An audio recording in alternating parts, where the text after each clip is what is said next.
Jane Sullivan, Ellie's mother, shot her daughter a sharp look, her voice low but cutting. "Think carefully before you speak." Brayden stood to inherit the vast Stanley fortune. While Theo, brilliant as he was, had no taste for business. What kind of future could a marriage to him bring? "I'll choose Theo." Ellie rose gracefully, her smile bright and confident as she met Theo's eyes. Theo's lips curved faintly in return, though his gaze lingered on Gracie for a fleeting moment before he turned away. A frown touched Alan's lips.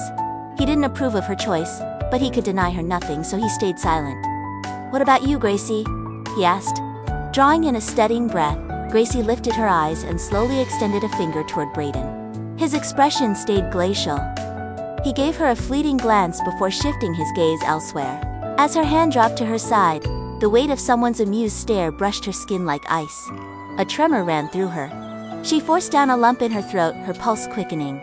The rest of the conversation faded into a blur, words slipping past her like wind. Her thoughts spiraled inward. When their talk concluded, everyone drifted toward the dining room. The Stanleys made their excuses shortly after dinner. Theo lingered for a polite farewell, his voice mellow and magnetic, his gaze holding a quiet charm. Brayden, on the other hand, offered neither Gracie nor Ellie a glance. He simply turned and strode out. Once Theo's attention shifted away, tension drained from Gracie's body, and she exhaled a long breath she hadn't realized she'd been holding. Rising from her seat, she made her way back to her room. As she passed the study, faint voices reached her ears, a conversation she hadn't meant to overhear. "Have you lost your mind? Why would you pick Theo? With Brayden in the picture, Theo doesn't stand a chance of taking over the Stanley Empire." Jane snapped at Ellie, her voice edged with irritation. Ellie and Gracie shared the same father, but not the same mother. Gracie's mother had passed away a year before Alan remarried. Jane had entered the household soon after, bringing her daughter Ellie along with her. It was no secret Alan had betrayed Gracie's mother, and for years afterward, Gracie existed in her own house like an unwelcome visitor. "Mom, you don't get it." Ellie's voice cut through from the hall, tight with frustration. "Brayden is in love with someone else. He only agreed to this arrangement because he had no other choice.